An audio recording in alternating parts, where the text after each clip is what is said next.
A ver, pensemos en algo por un momento. Hoy en día, la idea de cambiar de religión nos parece de lo más normal, ¿cierto? Pero, ¿qué pasaría si les digo que hubo un tiempo en que esa idea era, bueno, prácticamente impensable? Hoy vamos a explorar cómo el cristianismo primitivo introdujo un concepto tan revolucionario que sacudió los cimientos del mundo antiguo. Imagínense un mundo donde la religión no es algo que uno elige, sino algo en lo que se nace, como el idioma que hablamos o la ciudad de la que somos. No es una decisión, es simplemente parte de lo que somos. Bueno, así era, a grandes rasgos, el mundo grecorromano. Y no es una exageración, ¿eh? Miren lo que dice el historiador Gustav Bardi. La palabra ajena es clave aquí. Para ellos, abandonar los dioses de la familia, de la ciudad, por un dios nuevo y sobre todo exclusivo, era una locura. Simplemente no entraba en su forma de ver el mundo.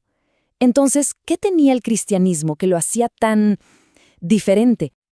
Ok, vamos a meternos de lleno en esto.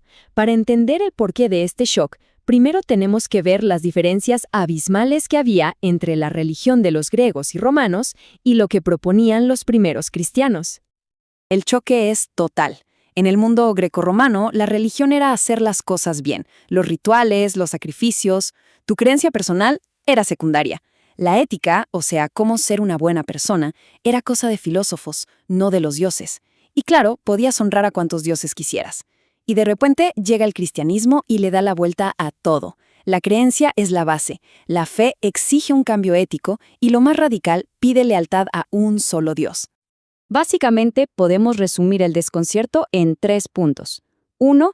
A los dioses paganos no les importaba si creías en ellos, solo que cumplieras con los ritos para mantener la paz y el orden. 2.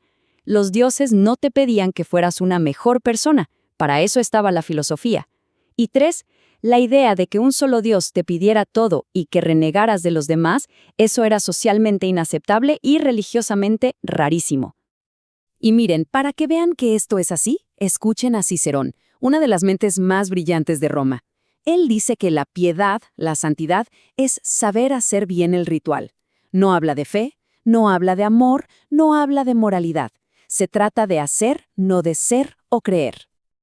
Y aquí está el punto de quiebre. El cristianismo no venía a añadir un Dios más a la lista. No, pedía la vida entera, pertenecerle a Jesús en alma y cuerpo. Esta exigencia de exclusividad total fue sin duda lo más chocante y revolucionario para la gente de esa época. Pero bueno, un movimiento tan radical no surge de la nada. ¿Qué lo impulsaba? Para los primeros cristianos, la respuesta era clara. Esto no era solo una cosa de humanos. Ellos creían firmemente que había 2 fuerzas divinas moviendo los hilos. Para ellos, estos 2 agentes eran inseparables. Por un lado, estaba el Espíritu de Dios, que era como el gran director de orquesta, la fuerza que guiaba y daba poder a todo.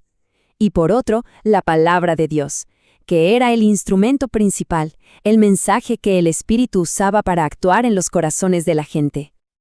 Y ojo, cuando hablaban de la palabra, no se referían solo a un libro. Para empezar, la palabra era una persona. El mensaje no era una serie de reglas, sino una historia centrada en alguien, la vida, la muerte y sobre todo la resurrección de Jesús. Él era el mensaje. En segundo lugar, esta palabra no venía a pedir, sino a ofrecer. Proclamaba un regalo, un don. ¿Cuál? La gracia. O sea, el perdón total de los pecados y la posibilidad de tener al Espíritu Santo adentro. Todo ofrecido gratis, sin que tuvieras que ganártelo. Y por último, esta palabra no era un mensaje pasivo que podías escuchar y ya. No, no. Era un mensaje que te interpelaba, que te ponía contra la pared y te exigía una respuesta. Te obligaba a tomar una decisión. O estás a favor o estás en contra. No había punto medio. Bien, ya vimos la parte divina de la ecuación. Pero ahora pasemos al lado humano. Si esta palabra exigía una respuesta, ¿cómo era esa respuesta? ¿Qué pasos concretos tenía que dar una persona? Pues el camino era bastante claro, y solía tener 3 etapas bien marcadas. Todo empezaba con el arrepentimiento, que era una ruptura total con la vida de antes. Le seguía la fe, que no era solo creer, sino entregarse a Cristo. Y todo culminaba en el bautismo, el acto público que sellaba esa nueva vida. Arrepentimiento. La palabra suena fuerte, ¿no? Pero no se trataba solo de sentir pena. Era un cambio de mentalidad, un giro de 180 grados. Era mirar tu vida pasada y decir, hasta aquí llegué, y empezar a caminar en una dirección completamente nueva. Luego, la fe, que de nuevo iba mucho más allá de aceptar una idea. Era una confianza total, una entrega personal y sin condiciones a la persona de Jesús, reconociéndolo como el Señor de tu vida. Era un compromiso absoluto. Y todo este proceso interior, este cambio de mente y corazón, se manifestaba en un acto exterior increíblemente poderoso, el bautismo. No era un simple ritual, era como la firma y el sello de una transformación completa. El bautismo estaba cargadísimo de significado. Era mucho más que agua. Era ser incorporado a una nueva familia, la Iglesia. Era un símbolo de purificación, de lavar todo lo viejo. Pero sobre todo, era visto como una unión mística con Cristo, como si murieras a tu antiguo yo y renacieras a una vida completamente nueva con Él.